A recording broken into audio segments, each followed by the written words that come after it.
Mauricio, este viceministro, el viceministro Sánchez, que es viceministro de Educación Preescolar, Básica y Media, tiene claro, es un gran funcionario que tiene el gobierno nacional, pero desde el principio ha dicho que el paro no le molesta, porque él considera que FECODE tiene razón en muchos de los puntos por los cuales hoy está en paro y el lunes piensan bloquear Bogotá.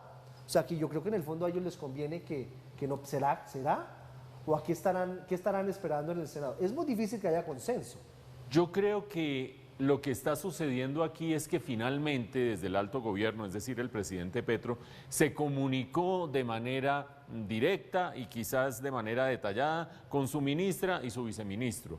¿Por qué? Porque era muy curioso que desde el final de la semana pasada hasta el día de hoy, sencillamente, el gobierno hubiera cedido en algunas de sus pretensiones por lograr un consenso con la oposición.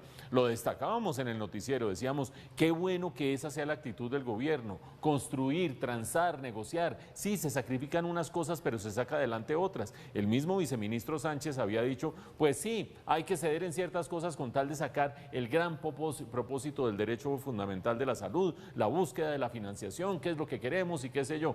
Pues no, en el camino o se atemorizaron, cosa legítima por supuesto, como muchos otros colombianos, por las amenazas de FECODE de que se van a tomar a Bogotá. A veces parecía el gremio de los taxistas, que nos vamos a tomar 4 puntos, qué sé yo, vaya usted a saber cómo se organizó todo eso, o se atemorizaron con eso, o sencillamente dijeron, no podemos perder políticamente las bases de los educadores y preferimos arriesgar el sacrificio. ¿En qué consiste arriesgar el sacrificio? Ustedes han oído al viceministro Sánchez, sin ninguna de las dos ponencias, la que se acordó entre el gobierno y la oposición y duró 4 días como el gran consenso político, o la que el gobierno ha recuperado con la esencia de lo que el gobierno quería y FECODE quiere. Si ninguna de las dos tiene mayoría calificada, en la próxima semana, que es la última semana de legislatura, el proyecto se hunde. Casi que uno diría, el gobierno prefiere ver hundir su proyecto de ponencia de reforma a la educación que ver pasar una reforma que él mismo no ha avalado y que no es fiel totalmente a lo que sus bases quieren.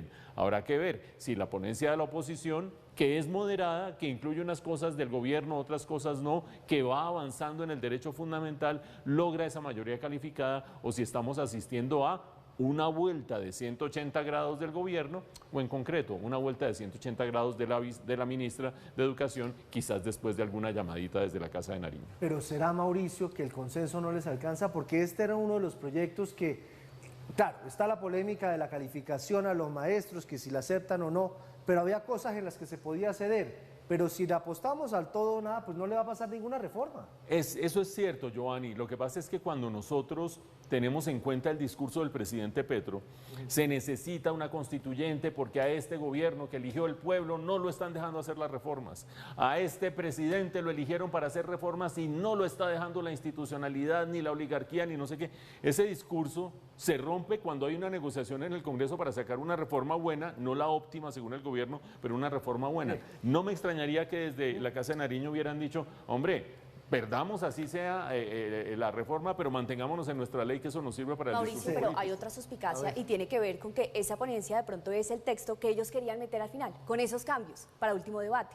Y esa es la suspicacia, que dicen, ¿cómo así? Todos estos acuerdos eran planeados y nosotros nos estábamos sintiendo con un contentillo y al final meten una nueva ponencia para que pueda pasar. Pero se arriesgan a perder. No creo que no han sido tan arriesgados. ¿Sabe? Pero lo que dice Mauricio me deja pensando, ¿será que se van a jugar la misma por la reforma pensional? Acuérdense que el presidente dijo 4 salarios mínimos legales vigentes y la oposición le dice, no, nosotros acordamos 2.3, porque si esa es la misma actitud, a la pensional no es que le quede mucho tiempo. Yo solo sé que un ingrediente fundamental del discurso en plaza pública del presidente Petro para pedir una constituyente, que es a este gobierno elegido popularmente no lo están dejando hacer las reformas, se rompe ante cualquier transacción con el Congreso que lo deje hacer alguna reforma. Hágame el favor. Bueno.